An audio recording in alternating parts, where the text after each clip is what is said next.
Let's take a deeper look at the character panel.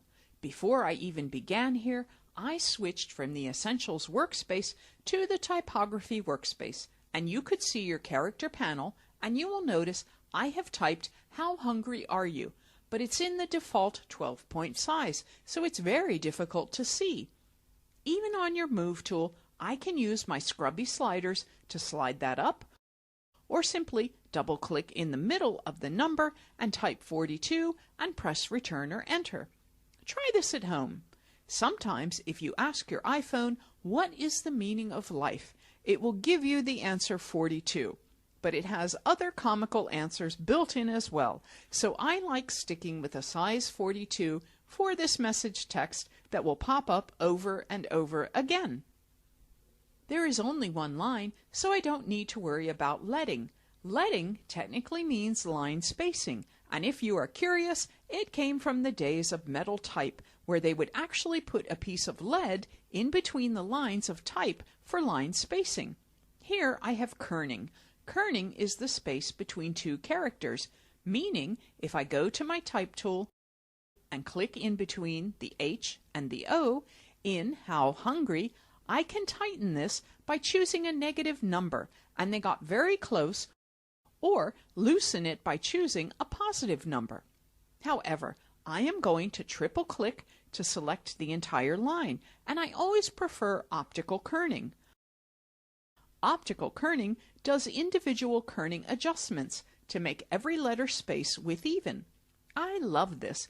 It's Adobe's own technology that goes above and beyond. The kerning pair is built by the font vendor, if any, to make each letter space look more proportional and to make your text more readable.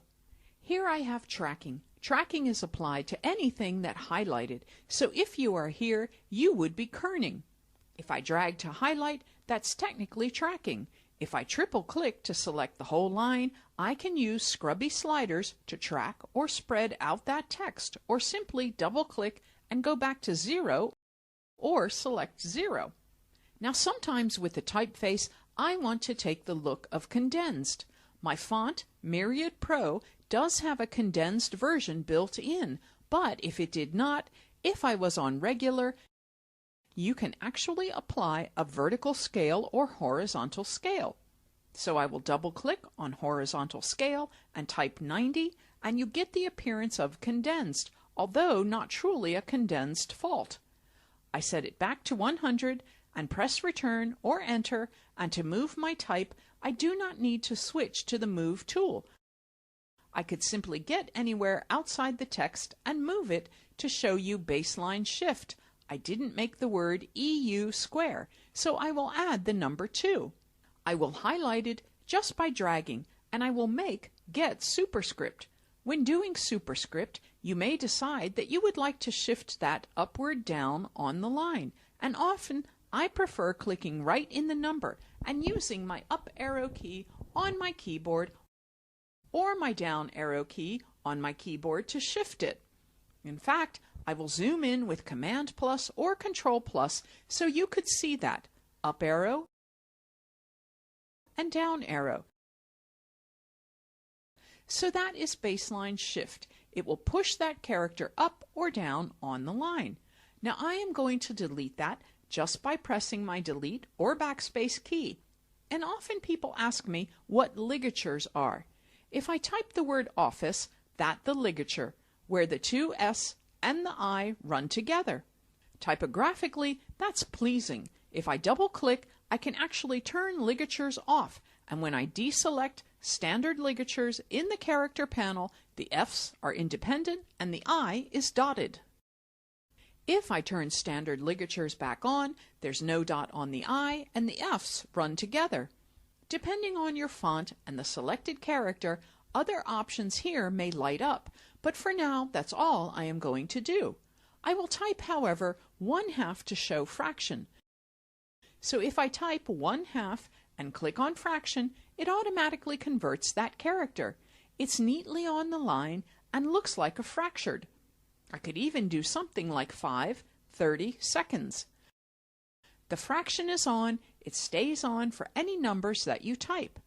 I am going to delete all of that, and the last thing I will do to position this in my mockup is a little trick I have developed. If I go to my Move tool, I will use Edit, Free Transform.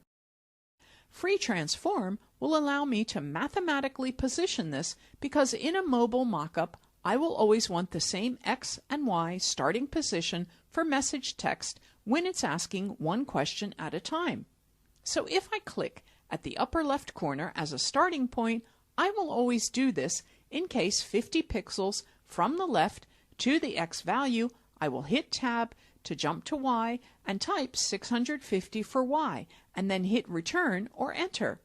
That way, if I am ready to do another question as part of my mockup, I can drag this layer, How Hungry Are You?, down to the New Layer icon. Now nothing is happening because you have to remember to press Return or Enter, and often I leave these in the recordings so that you could see what happened to you, and this is how you fix it. I haven't committed to my transform, so it double-click on the inside will commit to it, or Return or Enter will commit it. Now I can drag that layer over the New Layer icon to duplicate it in the exact same spot. Click this eye icon to hide the text underneath. Go to my Type tool, and I will triple-click on this line of type and ask, Are you craving comfort food? And I know that this text is in the exact same spot as the previous. I could confirm that by going to my Move tool, choosing Edit, Free Transform, and clicking the upper left corner to see my 50 and 650. Finally, to make sure that I haven't spelled anything incorrectly, I am going to press Return or Enter to accept the free transform. I will go to my Type tool and click inside the type and choose Edit, Check Spelling. The web is littered with typos because so many people forget to run a spell check on even the simplest block of text.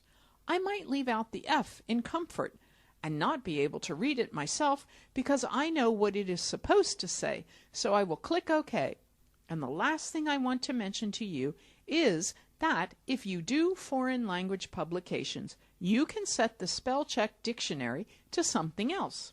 If you are in Canada and you spell color with the U, check with EQ, then set your dictionary to Canadians of those words are flagged as incorrect using the USA English Dictionary. So take some time to experiment with the buttons on the character panel and get yourself a nice and comfortable with setting type in Photoshop.